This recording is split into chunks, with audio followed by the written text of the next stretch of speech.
సముద్రాలు అంటేనే ప్రమాదాలకు కేర్ ఆఫ్ అడ్రస్. ఎప్పుడు ఎలాంటి ప్రమాదం ముంచుకొస్తుందో తెలియదు. భారీ అలలు, తిమింగలాలు, తుఫాన్లు ఇలా అనేక ప్రమాదాలు సముద్రాల్లో తలెత్తుతుంటాయి. అందుకే వాతావరణం నిపుణులు ఎప్పటికప్పుడు మత్స్యకారులను, పర్యాటకులను అలర్ట్ చేస్తుంటారు. ఇక కొంతమంది టూరిస్టులు ప్రమాదం అని తెలిసినా సాహసాలకు పూసుకుంటారు. అనుకోని ప్రమాదాలకు కొని తెచ్చుకుంటారు. అలాంటి ఘటనకు సంబంధించిన వీడియో ఒకటి నెట్టింట వైరల్గా మారింది.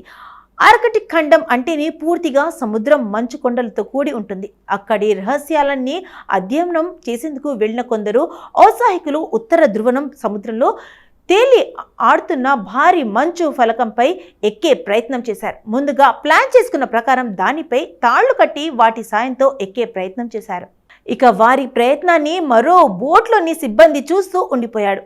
సాయం అడిగితే చేసేందుకు సిద్ధంగా ఉన్నారు. ఇంతలోనే ఊహించని ప్రమాదం ఎదురైంది.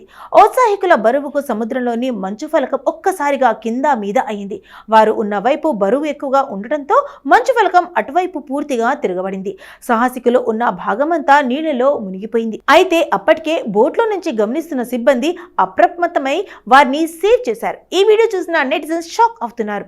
ఆ సంఘటనపై రకరకాలుగా కామెంట్స్ పెడుతున్నారు. సముద్రంలో తెలియాడే మంచు ఫలకంపై ఎవరైనా ఎక్కాలని అనుకుంటారా? ఇలా చేసి ఏం సాధిద్దాం అనుకున్నారు అని కొందరు పోస్టులు పెట్టారు.